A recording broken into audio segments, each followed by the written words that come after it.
This episode of Tales from Aztlantes is brought to you by Aztlantes Premium. Don't you just hate having your favorite podcast interrupted by ads like this? Well, dear listener, you're in luck. Because starting at just $3 a month, you can support independent Chicano media and receive ad-free episodes, premium episodes, bonus content, and access to our Discord server. Just visit talesfromaztlantes.com and click Go Premium, or follow the link in the show notes. And now, on with the show. You must excuse me. I've grown quite weary. This hasn't been easy, I know. But you've learned a lesson. A lesson in honesty.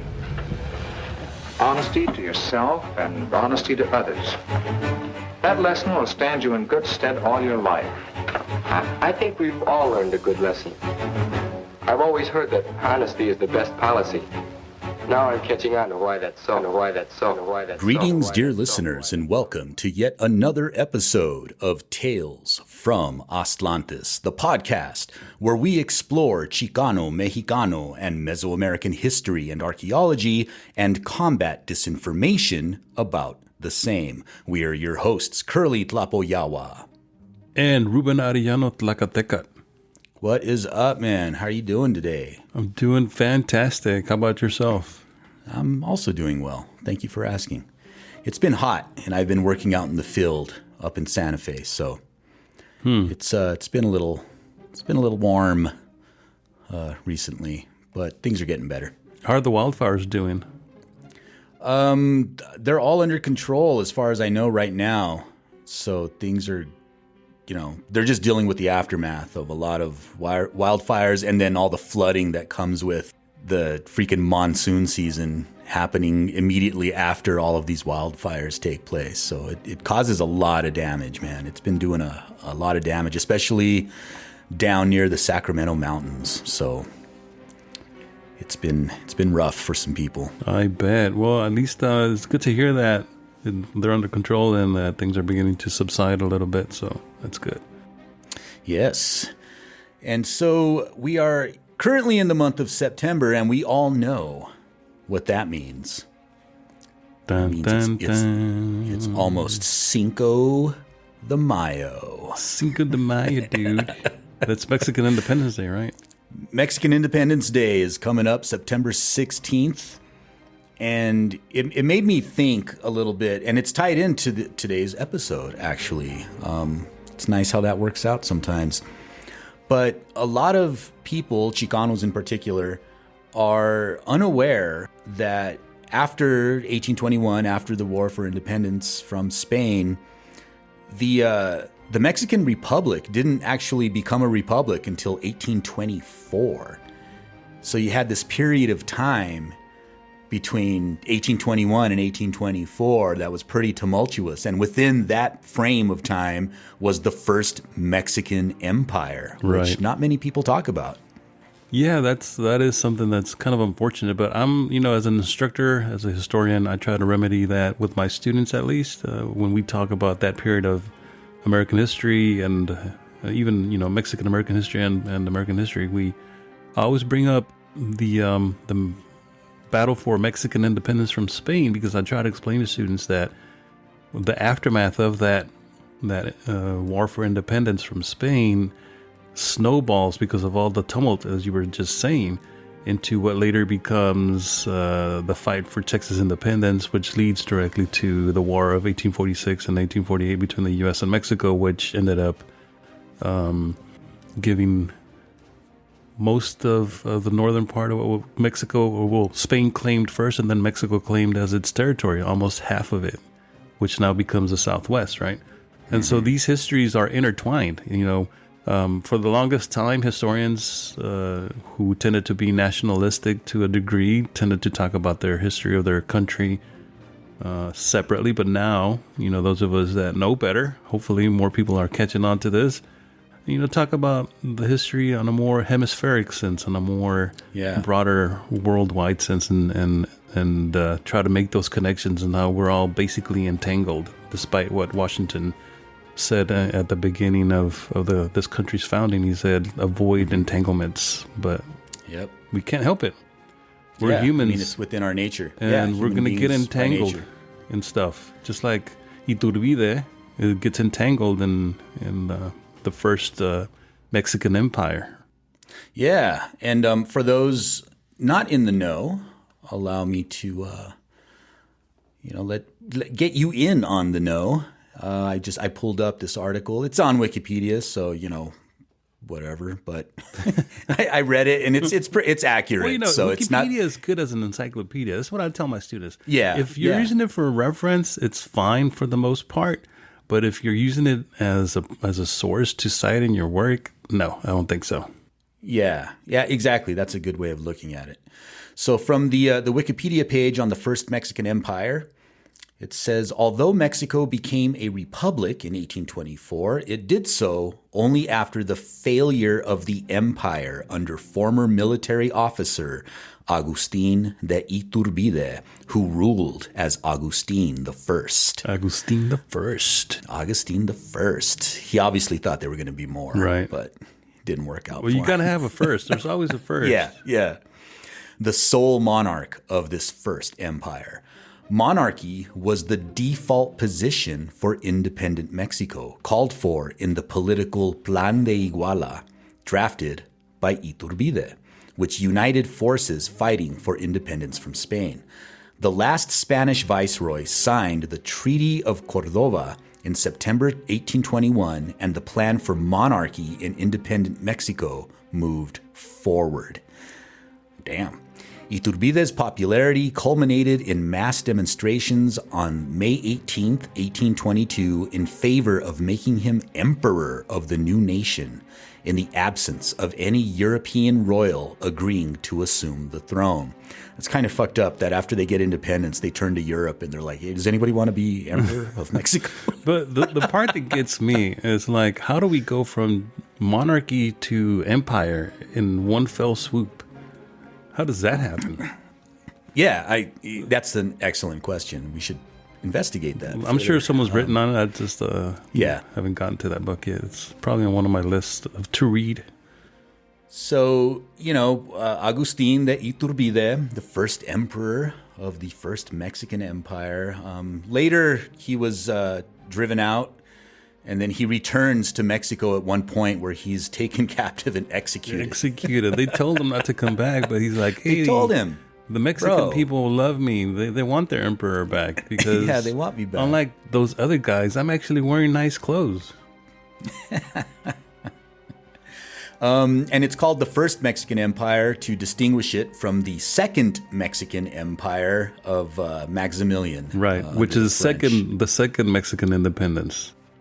Yeah, so there's a lot. So we have emperors on both major independence movements in Mexico's history. The first one and the second one. And guess what? They both get shot. Maximilian also gets executed. Way to go, Mexico. And I bring this up because it was Agustin de Iturbide and the First Mexican Empire that really had that flag, that flag design that we now recognize is like the flag of the Mexican nation, right? With the green, white, and red, with the eagle and everything in the middle. Because before that, it was the flag of the three guarantees. Las tres garantías, right? Yeah, which had the green, white, and red, but it was like diagonal. Like the way that the presidents wear it across their chest today with that banner. Yes. Or what would you call it? Not a banner. What would you call that? Like there's a name for that. I can't think of it. Yeah, like a sash. Sash. There you go. Thank you. Yeah. Sash. And so you had the flag of the three guarantees, and then that carried over, the colors anyway, carried over to the flag, the official flag of the First Mexican Empire. And that iconography sort of continued throughout Mexico's history. Doesn't it evolve? I mean, it's not exactly the same as it was. It's not exactly the same. But the iconography and the figures are basically the same, right? Yeah, the three main things are the eagle and the cactus on a rock, right? And I think the first flag the eagle under the Mexican Empire, the eagle was wearing a crown. Right. And there was no serpent. No serpent. No serpent. And there was even a little, there was water. So the rock was standing like an island with water. Tenochtitlan, right? Representing the seat of power. Mexico City. Exactly. So I mention all of this because that has to do with today's episode, which is about the Mexika Pantli, or the alleged Mexika Pantli, or Panketzalli. I've heard it called all these different things. I was just going to say, am I misremembering, or did we used to call it the Panketzalistli or something to that effect? Yeah, well, the Panketzalli, and then it's also been called La Bandera de Victoria. It's been called... Really? La Bandera de Victoria? Yeah, La Bandera de Cuitlahuac. Yeah, Cuitlahuac, I've heard it called. Right. And if you're active in Mexicayot or danza communities, you've undoubtedly seen this image. You know what we're talking about. You probably know have what we're it talking tattooed, about. or it's on one of your T-shirts or something. Yeah, I've got one right here in the house. A little screen printed one. Yeah. So yeah, they're everywhere. So it's quite a ubiquitous symbol, and you commonly hear danzantes refer to it, especially those involved in Mexicayot, as like the real Mexican flag. Right. Not that imposter flag. Yeah, not that bullshit invented by Agustin the First. And keep in mind that name, Agustin de Iturbide, because that also plays in to today's episode. So with that, dear listeners... That's interesting that there's that connection between the first Mexican ruler after independence, Iturbide, and the association he had with the flag that we now know as the Mexican flag, and the Iturbide individual that we're about to talk about today. That's good going there, sir. I like that. Exactly. An Aztec false flag.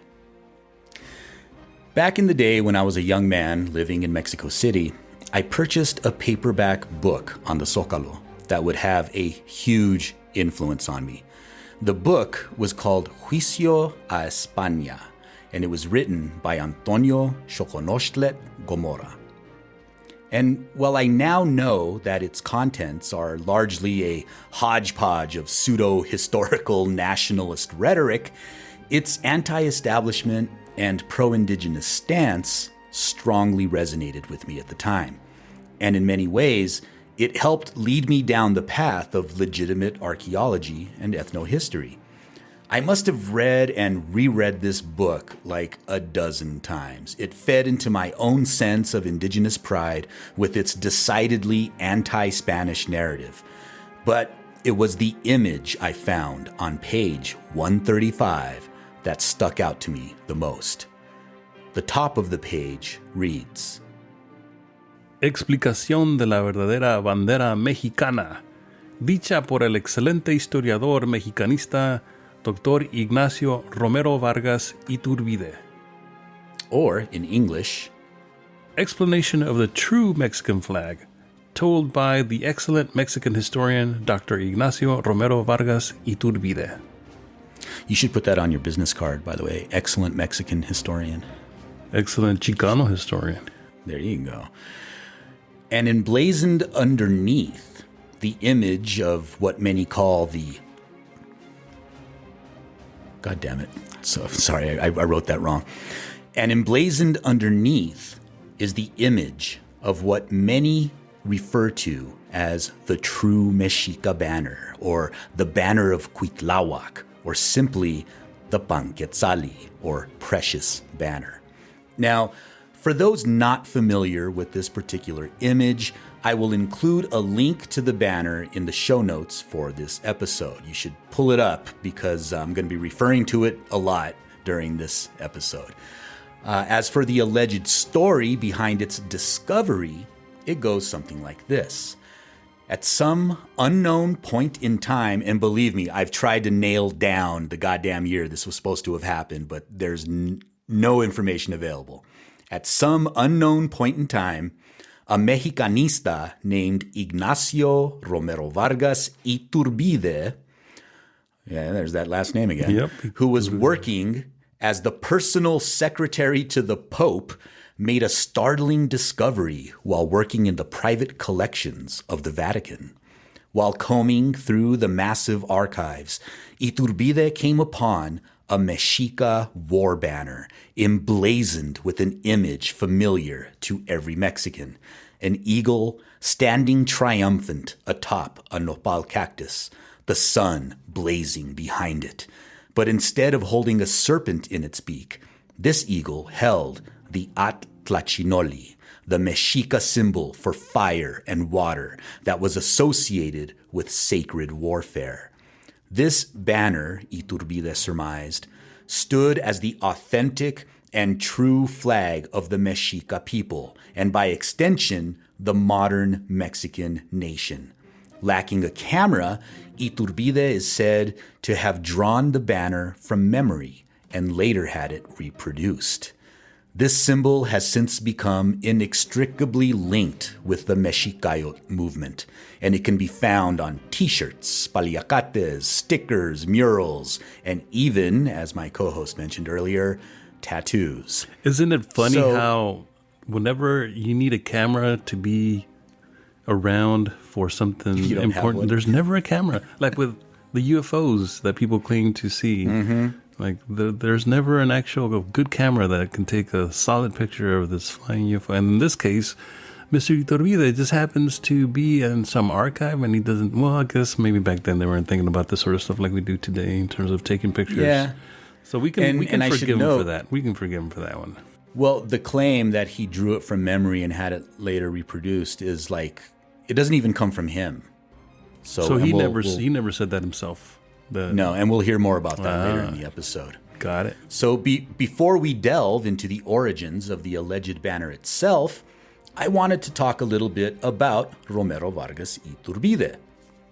Unfortunately, however, there exists almost no information about his personal history, and most of the claims made about him come from second-hand sources from within the Mexicayot movement. In the book, Hijos del Sexto Sol, or Children of the Sixth Sun, which, if you haven't read it, I highly recommend it. It's only available in Spanish, and I don't know how widely available it is, but if you could find it, I recommend buying it. Its author, Francisco de la Peña, notes about Iturbide. We'll be back after a quick break. Have you picked up your Mexica calendar for the year 12 Flint? Or how about a paperback copy of The Four Disagreements? Just visit talesfromatlantis.com for all the latest merchandise and show some love for your favorite podcast.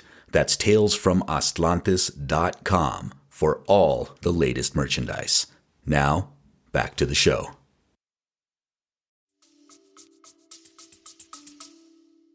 We do not have many details about his life, but according to information provided to me by some of his acquaintances, we know that he belonged to a rich family, that Romero Vargas' father was governor of the state of Puebla in the Porfirian era, and that on his mother's side he considered himself a descendant of Emperor Iturbide. It is stated that he had 5 doctorates. 5 doctorates. Wow. 5.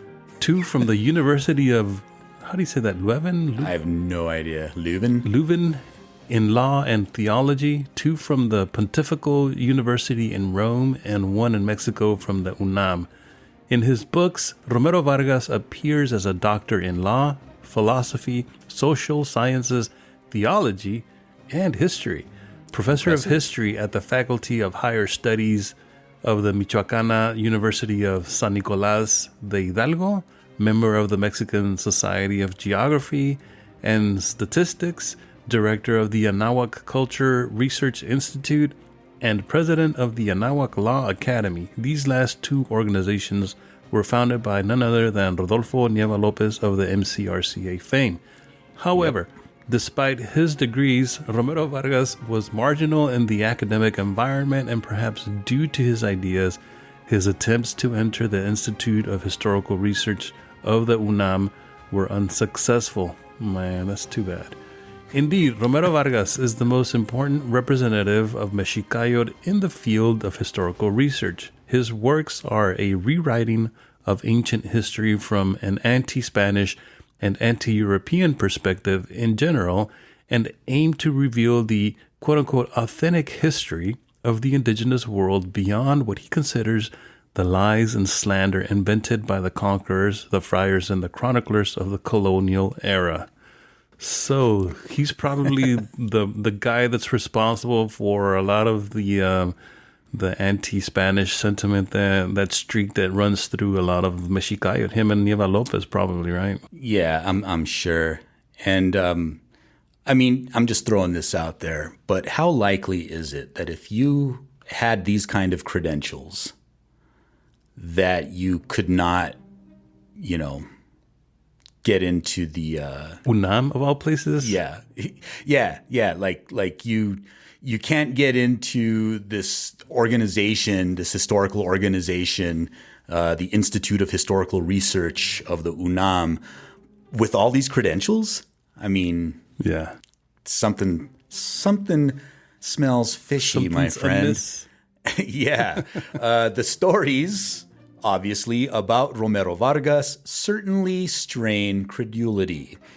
De la Peña goes on to note that, according to a story spread among Mexicanistas, Romero Vargas's ideas on the Calpulli inspired Mao Zedong to organize China's agrarian reform based on peasant communes.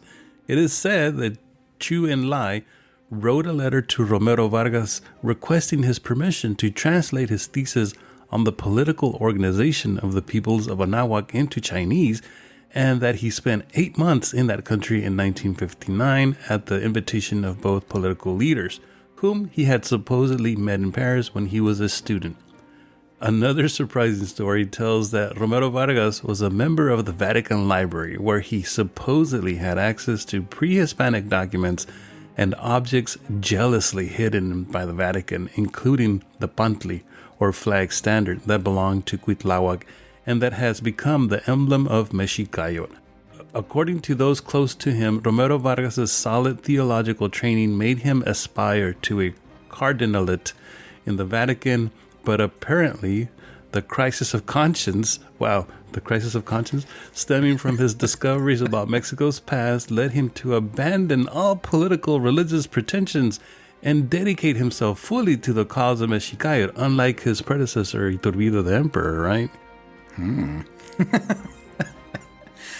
It should be noted, I can find absolutely no evidence whatsoever to corroborate any of these stories. No.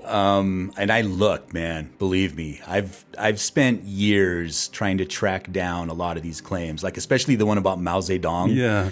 Like I've done deep dives into trying to corroborate that story, and I just cannot that find... story still makes the rounds. I mean, I still hear it from time to time, and when I'm in certain Calpulli danza events and talking to folks, and when the Pantli comes up and Vargas comes up, is like that story is one that is still circulating. So it's interesting how these things just kind of stick. Yeah, well, in his book, Los Gobiernos Socialistas de Anahuac,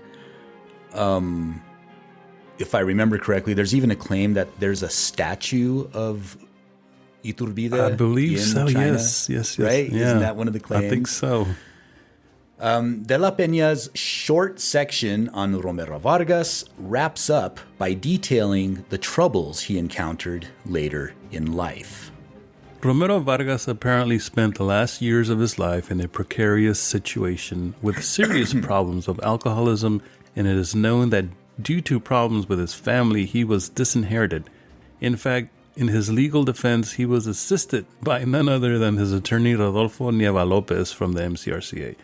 In any case, a mythical aura surrounds this character who died in 1980, whose singular career is the reason for the most diverse praise among the supporters of Mexicayot. Man, that's kind of sad to know that about him. It is.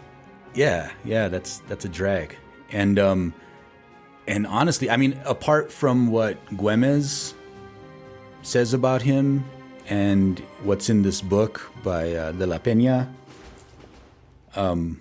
there's almost no other information available about him. Yeah. Like if you find the official MCRCA website and you click on him, it's only a photo of him. Mm-hmm. Like no biography whatsoever, no information, just a photo. Huh. So that's pretty interesting. And that picture that circulates of him is kind of interesting, right? Like he's wearing this weird, like little cap. Yeah. That makes him. And isn't it true that he also liked to dress like he was a pontiff of some sort? Like he had pretensions of being like a priest or some bishop. And that's kind of like the outfit that he used to go out in public. And that's the picture. The most famous picture of him is him dressed in that bishop getup with the funny hat. God damn it. So now that we've taken a look at Romero, Vargas, Iturbide, let's explore the banner itself. The Banner of Cuitlahuac.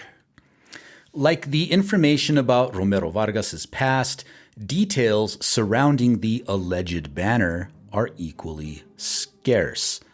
And I should mention, they call it the Banner of Cuitlahuac because allegedly, and I have no idea how he would even know this, this is the war banner that Cuitlahuac had with him or with his troops during the Battle of Otumba when they drove out the Spanish on the Noche Triste or the Night of Victory, the Night of Victory, right?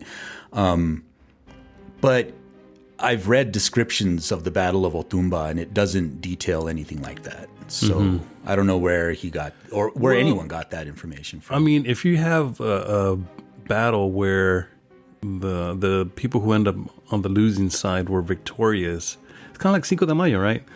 You know, it's like in the end, I mean, eventually Mexico kicks out the French, but the Cinco de Mayo victory was a singular victory in that struggle of the invasion by France. And in the same way that Otumba battle was one of those singular victories that occurred right before the eventual downfall. And so you have to have something that symbolizes that. And so why not come up with a banner? And that makes sense. Say that it was the one that Cuitlahuac took to battle and was victorious. And so take that as the standard for the resistance moving forward. Good if true. Hey, make that part of the standard narrative. Yeah, right? We're adding it right now. We're adding it right now. So in regards to the banner itself, Romero Vargas only mentions the banner once in any of his writings. His only mention of the banner comes from volume 3 of his book, Moctezuma el Magnífico y la Invasión de Anáhuac. And I just so happen to have a copy of it. The description of this glorious flag.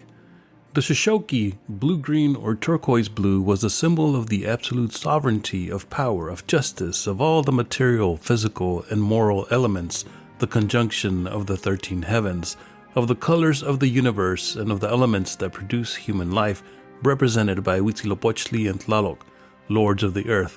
Tlaltecutin, color that could only be used by sovereign rulers and not those subordinated to others. It was the color of the Huaytlatuani, whose kopili was of turquoise and the mantle and flag were of the same color. On the field of Shoshone-colored sovereignty shines Tonatiuh, he who walks shining like fire, like the sun, like divine and fiery maguey, illuminates the universe with his leaves of light, the Lord who gives us life. In the center of the sun, backlit, the august figure of the same, as in Teotihuacan on the staircase of Quetzalcoatl, where we can contemplate the same solar symbol with its leaves of light, in which is the head of an animal that looks like an ocelot from the front and snakes in profile, symbols of the sun and of the sovereign and dual divinity, as in Tenochtitlan, where the sun is represented as a triumphant eagle, as described by the ignorant Father Duran, J. Acosta, and the Ramirez Codex. Quote, the eagle with its wings extended towards the rays of the sun, taking the heat from it and the freshness of the morning, and in its nails it had a very gallant bird with very precious and resplendent feathers. At the same time, the eagle uttered the solar cry of war and triumph. At Tlachinoli, water and fire, end quote. Quote, the sun and the ocean, where the former springs up and disappears daily to give life of the inhabitants of Anahuac, the glyphs corresponding to these symbols of water and fire. In later generations, when they were no longer understood, were confused with the snake, which for Nahuatl would have been absurd, since the snake is a symbol of divine wisdom, and the earth could not have as an enemy the solar eagle, who for the Anahuacas was the one who fertilized it. The first to incur in this absurd error, as we have previously explained, was the translator of Alvarado Tesosomoc. Since this is in Nahuatl, the text does not do so, but says, quote, the place where snakes hiss, end quote. Iwan Kowat Isomo Kayan. According to tradition, the eagle with open wings was resting on a cactus that had sprouted in a copil's heart, enemy of the Mexicans, from where the solar eagle reigned over the remains of the defeated.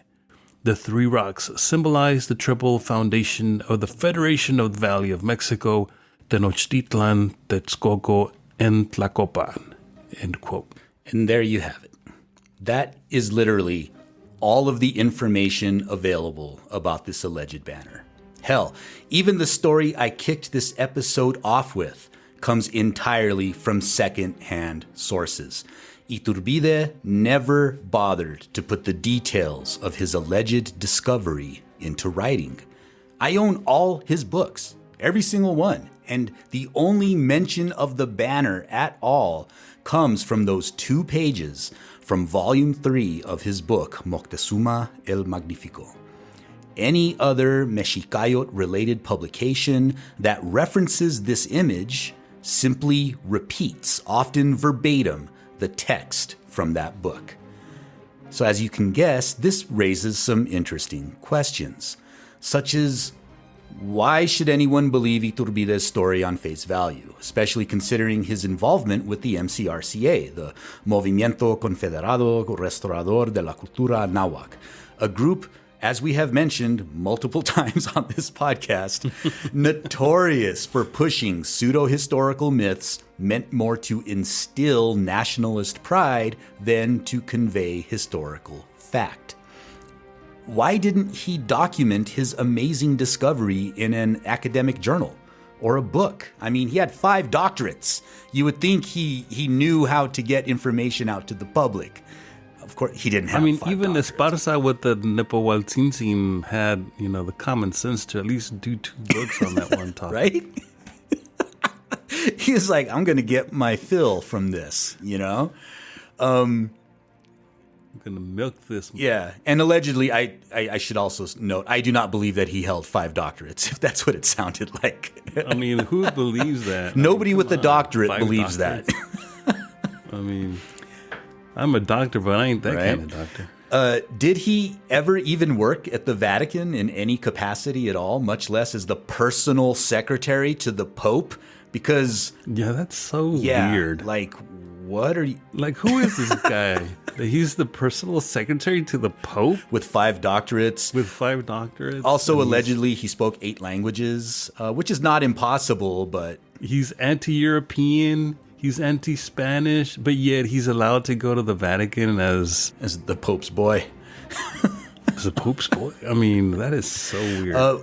What's up with all these weird claims about Iturbide having 5 doctorate degrees and being a direct descendant of Agustín de Iturbide, the self-appointed emperor of the First Mexican Empire that lasted from 1821 to 1823 following independence from Spain? Like, that just seems, I don't know. There's a lot going on with this dude. I mean, was his name actually Iturbide? Or was that something that he glommed on just to give himself an air of mystery, imperialism, empire, and mostly monarchy? Yeah. Why the hell doesn't this alleged banner even closely resemble traditional Mesoamerican artwork? Like, at all. When you look at this alleged banner of Cuitlahuac, it does not look like any representation seen in codices, in murals, in... It does seem like an anomaly, doesn't it? Yes. Especially if it's supposed to be something that was produced at the time of the revolution between the Spanish allies and the Mexica, that war. Like, you would think that the banner would resemble more the artistic style of that time. Yes. Obviously, these are far too many questions to tackle in this single episode. But I promise you, dear listener, we will return to this topic at a future date. But for now, I want to focus on the many differences that we were just discussing between the banner and traditional Mexica and Mesoamerican artistic styles.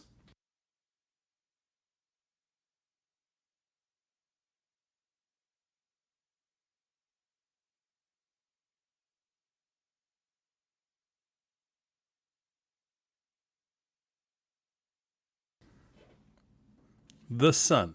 So the glyph traditionally used to represent the sun in Mexica artwork contains several distinct stylistic attributes.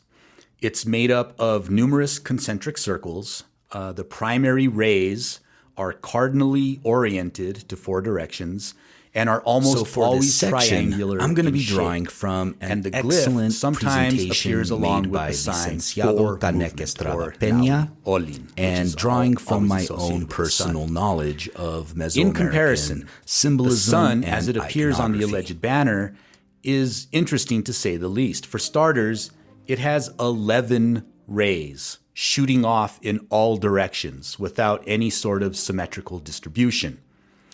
The rays are not the triangular shape we would expect to see in traditional Mexica artwork, and in fact, they bear an undoubted resemblance to the sculptures at the Temple of Quetzalcoatl in Teotihuacan, which he actually mentions, right? He says, well, what does he call them? He calls them leaves of light, or Leaves of light.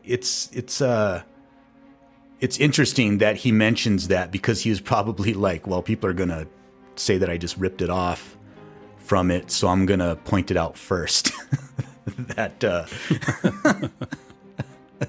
But also, I'm trying to remember back then, wasn't there this idea that the reason that the sun had 11 rays had to do something with the number of planets, and what was it? Something else? I'm glad you brought that up, sir. I think, didn't planet Nibiru or the planet X supposedly was one of those that our ancestors knew existed, and somehow it made it onto the banner. Yeah. Remember that? So I'm glad you brought that up, because the story was the 11 rays represented the 9 planets of our solar system, plus the sun, plus the 11th planet that our ancestors knew about. You know, I don't know who started that, but I can take a guess as to who might have been the author of that line. Yeah. Does his name rhyme with Moshe Lamolat?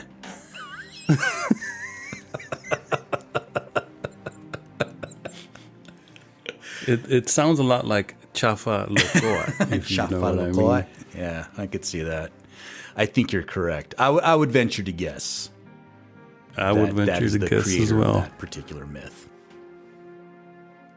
The eagle. So when eagles are represented in the traditional Mexica style, they are always shown covered with feathers all over their body, with a short neck and small ridges on the neck.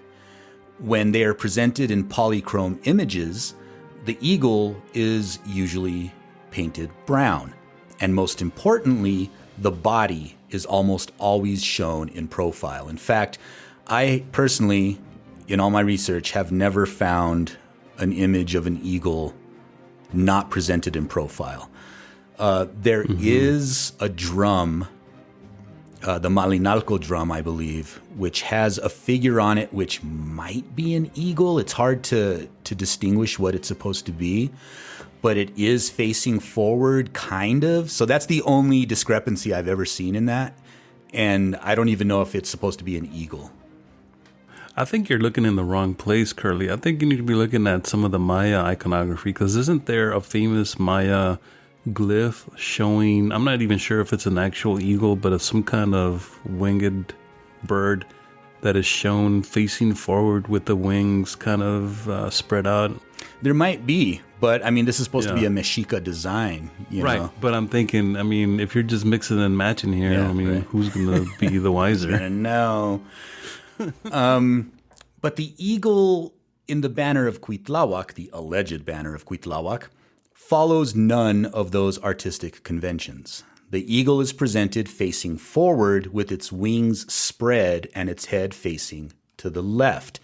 Now, this is an important fact because it really, really looks like the European style, like Habsburg eagles, right? Those imperial eagles from Europe.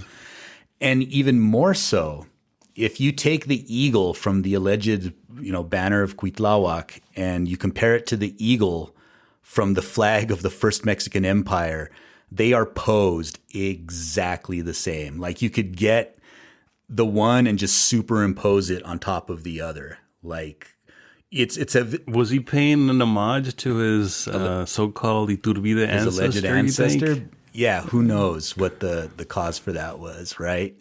It just seems convenient. The plumage is not noticeable except for on the wings, and it only has one crest. The neck is way too long. Like when you look at the banner of Cuitlahuac. It does look more like a crane, yeah, right? Its neck is extended far too long. And the wing joints are way too prominent. I mean, it looks nothing like a Mexica-style eagle, is what I'm saying. And perhaps most importantly, the body is completely black. Like it's basically showing the eagle in silhouette. And it makes use of negative space. And the Mesoamericans, no matter where, did not make use of negative space. This is a style never seen in Mexica artwork. Again, Kurly, this is your lack of imagination showing here. I mean, have you considered that maybe what Romero Vargas Iturbide here was doing was maybe he was inspired by an alebrije type figure, right? It has the neck of a crane, has the wings with the joints of a bat, and the heart of a lion. The heart of a lion. And it was painted black. Yeah, completely black. The nopal. In Mexica artwork, the nopal grows vertically from its trunk. The stalks on the sides always emerge from a vertical axis. And emphasis is placed on showing or representing its flowers and prickly pears, which are generally exaggerated in larger proportion to the stalks, and they have very large thorns. So in traditional Mexica artwork, the nopal is almost, it grows upwards, and the nopals come off the side, but they also angle upwards. And the flowers and the prickly pears are huge on these, and they're always prominent. But the nopals depicted on the banner grow out horizontally across the bottom.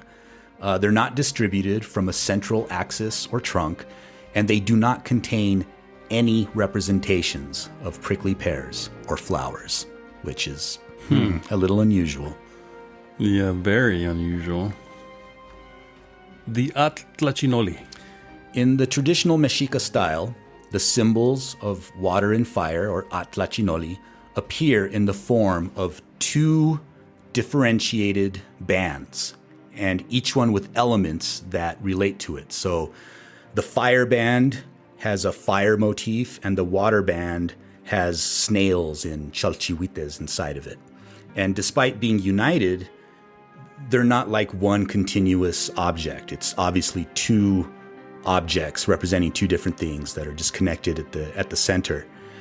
And most importantly, these bands are always depicted. The Atlachinoli is always depicted as emerging from the mouths of various war-related characters. Similar to when you look at the codices and there's that little speech symbol, it's emerging from the mouth, right? It's like it's not being held in the mouth. It's outside of the mouth, coming forward to designate that that person is talking. And the Atlachinoli is always represented in the same way. There's an open mouth, and then the Atlachinoli is like coming out of it. What do you think that is? I don't know why that differentiation is made. But they never hold them. They never hold that symbol in the mouth or beaks. But the Atlachinoli glyph in the alleged banner of Cuitlahuac, they are not separate. They're presented as a single linear band with two sides. And the glyph is not emerging from the eagle's beak, but the eagle is holding it in its beak as if it were a physical object. Essentially... So it's like replacing the snake that currently exists in the Mexican flag that we have today, except now he's like, well, it wasn't a snake, actually. It was the Atlachinoli. But I'm going to represent it in the same style that they're showing the snake in. The snake. Which isn't how we would have done it at all, how the Mexica So that's another tell here that this so-called banner of Cuitlahuac, it doesn't date to the pre-Cuauhtemoc era. Yeah. Essentially, none of the elements depicted in the alleged banner have any similarity whatsoever to traditional artistic styles used by the Mexica people.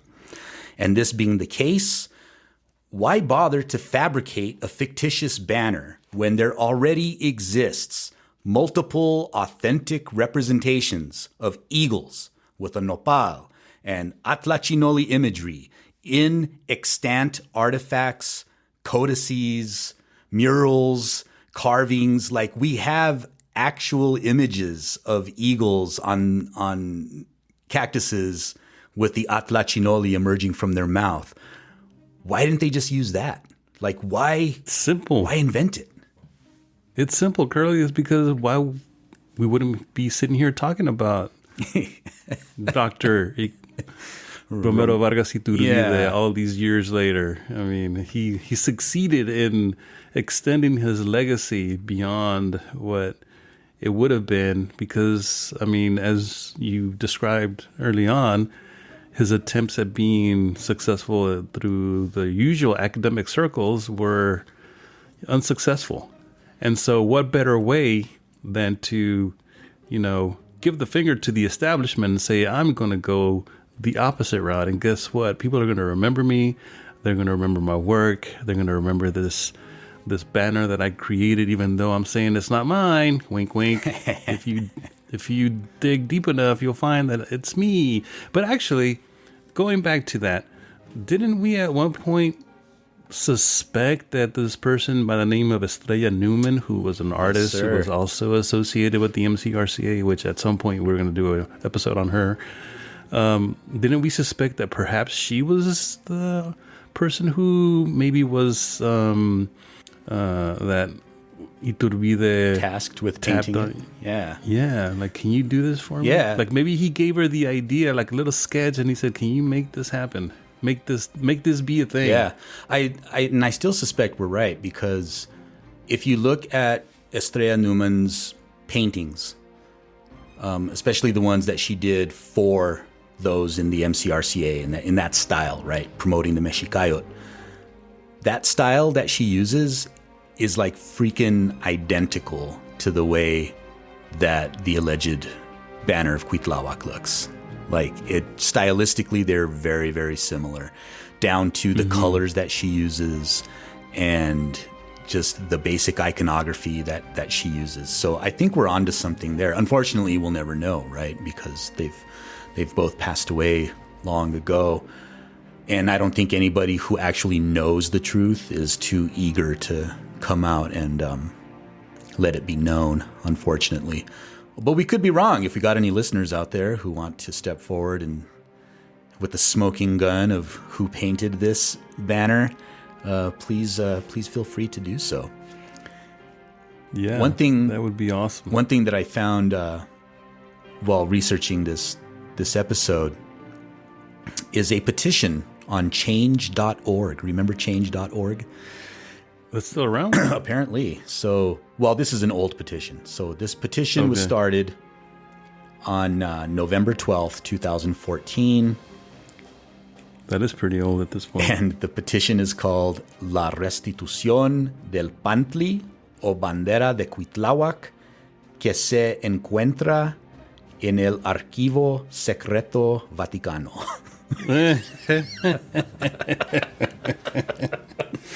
Wow. So someone said, okay, we're trying to get the so-called headdress of Motecuzoma back. We also need to get the Yeah, we need to get back. this back too while you're at it. Yeah, we need to pair them together, return them to the Mexica nation so that we can reinstate the emperor of Mexica. And then there'll be a new guy whose last name is also Iturbide, and he'll be like, hey, by the way, if you're looking for an emperor. And so in English, that the petition says, the petition for the return of the Pantli, or Cuitlahuac flag, from the Vatican's secret archives. And it's like, well, if these archives are secret, how do we know what's... Well, anyway. How does everyone know about these secret archives? And so the text associated with the petition says, the flag of Cuitlahuac was used by the important Mexica warrior Cuitlahuac, the night of June 30th, 1520, to defend the city of Tenochtitlan against the invaders. In 1973 to 1975, we learned through Father Ignacio Romero Vargas Iturbide. So now he's father. Okay. He's been grandfathered into father. We learned through Father Ignacio Romero Vargas Iturbide, the Pope's personal secretary then, that the flag was kept at the Vatican secret archive. So now I have a date, right? I wonder if I could find out who the Pope's personal secretary was in 1973 to 1975. But, even if the date's wrong, I mean,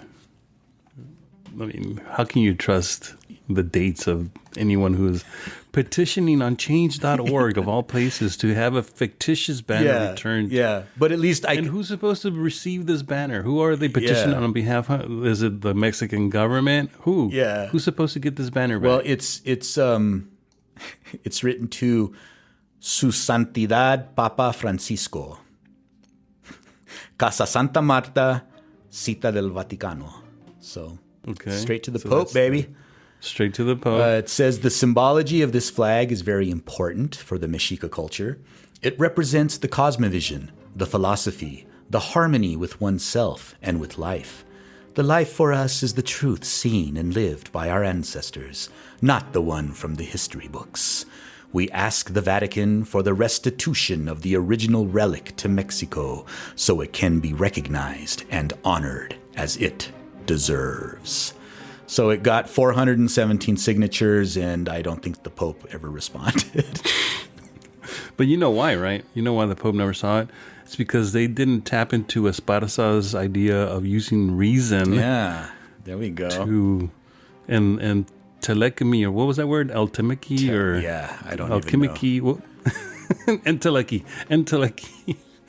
They're not completely fully actualized people. That's why their petition failed. It's a personal failure. That's what it is here. So what's funny is when I first got that book, Juicio a España, I was showing it to Michelle. So this was like 96, 97, I think. And, I was all in at that point. I was like a gung-ho fucking Mexicayo warrior. Yeah. Super Mexica right here. And what's funny is Michelle looked at it. She's like, how come that doesn't look like any of the stuff we see at the museum?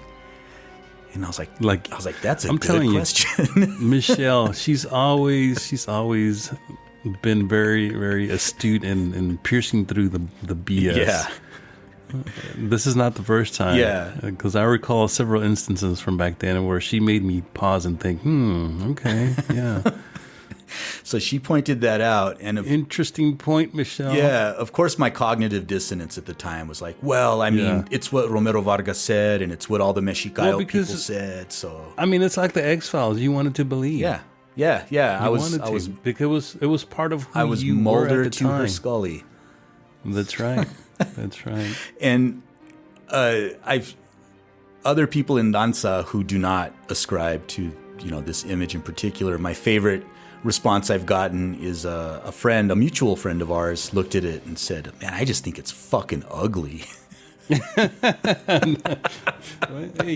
to each his own. I mean, beauty is in the eyes of the beholder, right?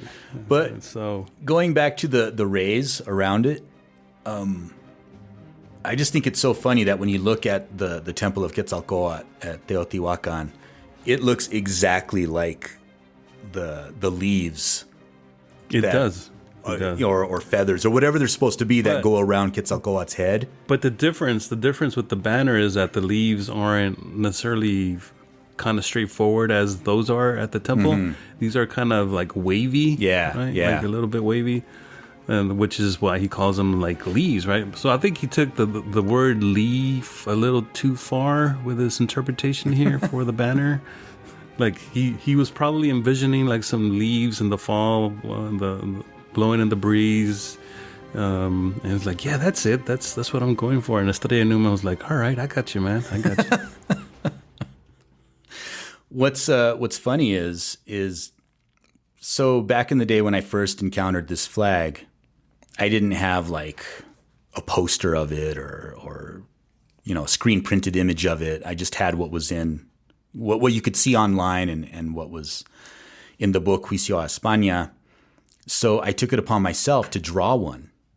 And so I drew one and I colored it and I fucked up one of the rays. Yeah. And it's funny because I still see people using my drawing of it, and I could tell it's mine. I think I have a print of it. Yeah, I'm sure you do. Like a what is it? Like an 8 by 11? 11 by 17 is how I used to make them. Yeah. And one of the rays is fucked up, and that's how I can tell when somebody's using my version of it. And they're like, "This is the banner," and I'm like, "Hey, I drew that." I've come across people too over the years where I've transcribed. For instance, the thing that I transcribed, and this is going back almost 20 years now, was Jack D. Forbes' Mestizo essay in the book Aztecas del Norte. It's a great essay. And I transcribed it word for word. And back then, this is before I went to school, and I didn't know like how you were supposed to do endnotes and like how that worked. And so I just copied it verbatim as it was printed, and all the endnotes are at the end. And to this day, I can tell who's using my version of that essay because the endnotes are exactly as the way that I typed them up almost 20 years ago. And they're like, yes, I wrote, or whatever. They make all these claims about, but yeah, it's Forbes' work, but still, it's like, I typed that. It took me hours. Give me some credit here, man. Right? Damn, bro. At least give credit where credit's due. Exactly. We keep coming back to that. The thing about this flag is I keep seeing it pop up on T-shirts. And look, I'm not trying to take anybody's money, right? People want to buy a flag with this image on it, a T-shirt with this. Shit, I have a T-shirt with this image on it, right? But when you look at the people selling merchandise related to this image, it just repeats that same story, like without question. No question at all. This is the real Mexican flag. The real Mexican flag should have the Atlachinoli, and this one was discovered in the Vatican. In fact, once I was at UNM giving a talk about calendar systems and how they were represented in the tonalamat, in the spreadsheet style codices, accordion style, yeah. And I told everybody, hey, there's a cool story, because I was using images from the Tonalamat Albin as part of my presentation. And I said, if there's time after this talk, remind me and I'll tell you a cool story about the Tonalamat Albin. And so sure enough, my talk ends and somebody in the audience is like, hey, can you tell us that story? So I tell them the story about how, we did an episode on it. So I'm not going to recount the story here, but if you look up the episode, but it's a very cool story. And somebody in the back raises his hand and he's like, well, that sounds very similar to the story of Romero, Vargas, Iturbide, who went to the Vatican secret archives. And I'm like, holy shit, that story gets around, man. Yep, it's still being told. Yep. As I said, it's still being told. And when I just remembered. Go for it. Go ahead. No, finish up. No, and I was just going to say that, when people who are selling the merchandise with it on it, I don't do it aggressively. I'll just say, hey, that image actually, there's some questions about that image. And Right. they just respond with like, how dare you, you know? Right. Yeah. You're questioning the ancestors. Yeah, you're questioning the ancient ancestral teachings from the 1940s. the memory of Yeah. our ancestors. And okay. All right. So we don't have to get into it here, but it just occurred to me that when we were talking about the image of Quetzalcoatl and the rays, and it reminded me of the conversation that we've had on Discord with some of the supporters that are on Discord about how there's rumors, and perhaps this can be its own episode. I don't know if you've done a dispatch on it, but there's talk of perhaps it not being a serpent head, but actually something else. You want to say something about that real briefly? Yeah, so and what's interesting is Iturbide alludes to that, right? He does. That's what made me think of it too. It's like I was just thinking about that. I saw a video recently that alludes to it too, and I'll tell you about it in a second. So the thought is that the Quetzalcoatl, the image of Quetzalcoatl that we all just know as like the feathered serpent, right, for lack of a better translation, is a serpent. But there is a school of thought amongst mainstream archaeologists and historians, the Mesoamericanists, that it actually represents a more of like a magical creature, like a mythic creature that's a combination of different animals. And that if you look at it, and I do want to investigate it further because I've seen images that they're showing me as proof, and I'm like, oh wow, I think they're onto something. Because if you look at depictions of wolves, some of them look very much like the profiles of the images of Quetzalcoatl. So it's like it looks like a snake wolf hybrid, right? And so there are some people investigating that currently.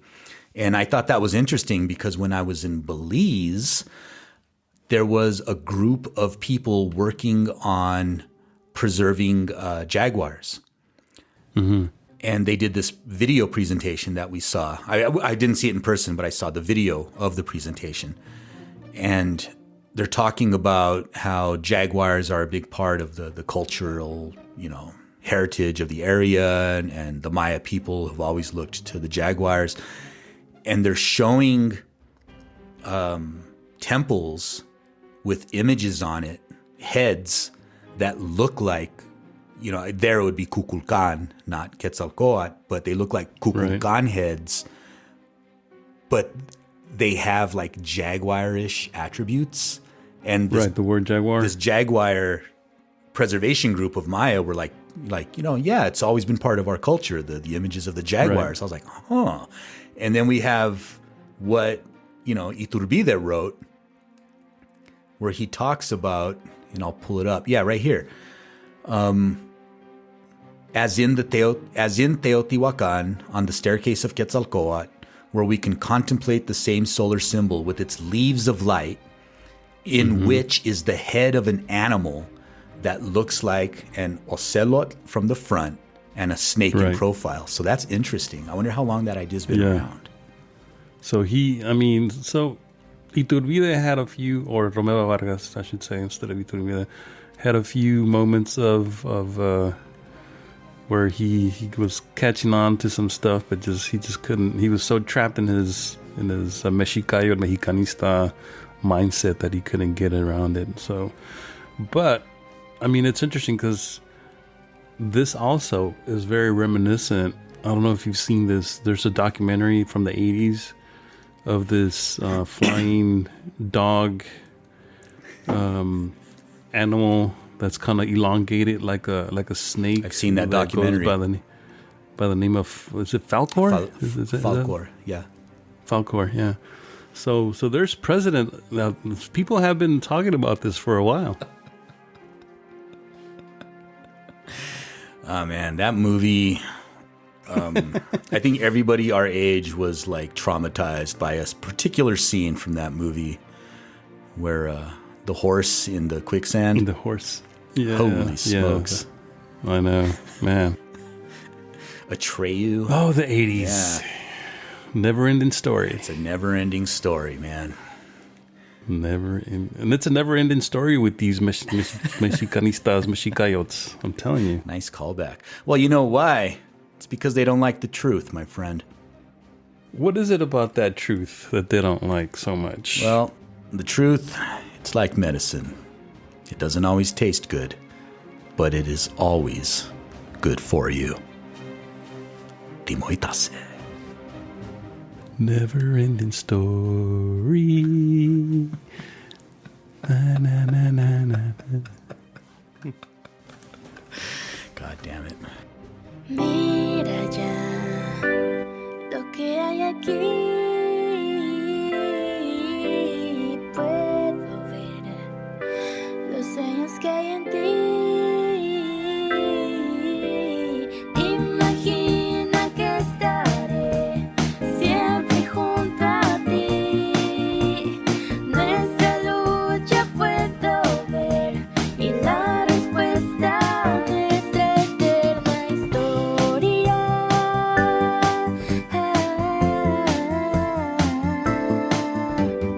Alcanzar el cielo por ti. Sueña que será verdad al fin. Rimas con secretos que las nubes tocarán sobre un arco iris que es la respuesta a nuestra eterna historia.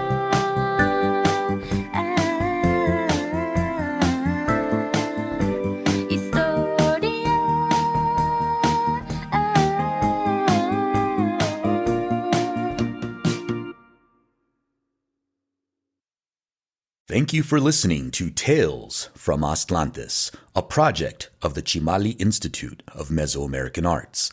If you enjoy the show, please consider becoming a Patreon supporter. You can do this by visiting talesfromaztlantes.com and clicking Support the Podcast. Your continued support will help keep the podcast ad-free and independent. Until next time, Timoitase.